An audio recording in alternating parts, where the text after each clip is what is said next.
Welcome to Order of Operations. We'll be looking at what the order of operations are because we've looked at so many different operators. We need to know that if we place multiple different operators in a single statement, then how will the computer and how will the compiler evaluate that? And then we'll also relate it because it's very similar to math, so it should be very self-explanatory. So there are going to be 8 rows or different sections of orders. So the first, which means highest precedence, which means that first priority will go to the parentheses, which are not shown here, but as we know, the parentheses, everything within the parentheses is executed before anything outside of it is. And after that, the first of highest priority is the exclamation point, which represents not. If you remember, it's the not logical operator. And then we have the plus and the minus, the increment and the decrement operators. So these guys have first precedence, so they'll be the first operators to be executed.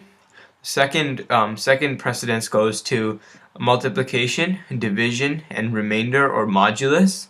And these are all multiplicative things, and they have second precedence. And then third precedence goes to plus and minus, which is addition and subtraction. Really basic. Just like math, we have multiplication ahead of addition and subtraction. And then fourth, we have greater than or equal to, less than or equal to. So these are the relational operators, and they have precedence after. So after all of the operations have been complete, such as adding, subtracting, dividing, anything like that, after that's been complete, then you can start comparing different things and getting true or false values back.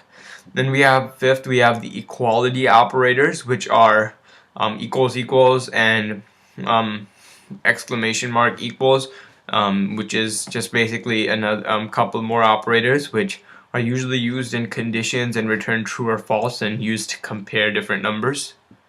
And then we have the conditional and statement coming in at sixth. So if you remember, and was a conditional logical operator, and it's basically both parts of the condition. Both parts of the condition have to be true for it to evaluate to true. And then seventh, we have the conditional or operator, which in that case only one part, both parts have to be false for it to evaluate to false. Otherwise, it's always true. And then eighth, we have the assignment operators. So the equals to sign, plus equals, minus equals, multiplied equals, divide equals, mod equals. So the equal sign, as you know, when you want to, equal sign is used to assign a value. So if you want to ever assign a value, you use the equal sign, and usually you're going to assign a value after you've completed your calculations for a statement.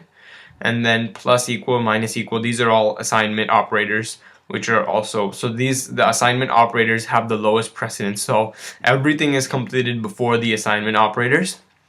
So the majority of these rows or different sections evaluate from left to right. So left to right is the natural way. So if you would have 3 plus 4 minus 2, you would do 3 plus 4 first, which is 7. 7 minus 2 is 5.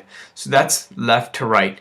Now the first and the eighth evaluate right to left. So the assignment operators and the increment and decrement operators and the logical not operator, they evaluate from right to left. So that's something to just keep in mind.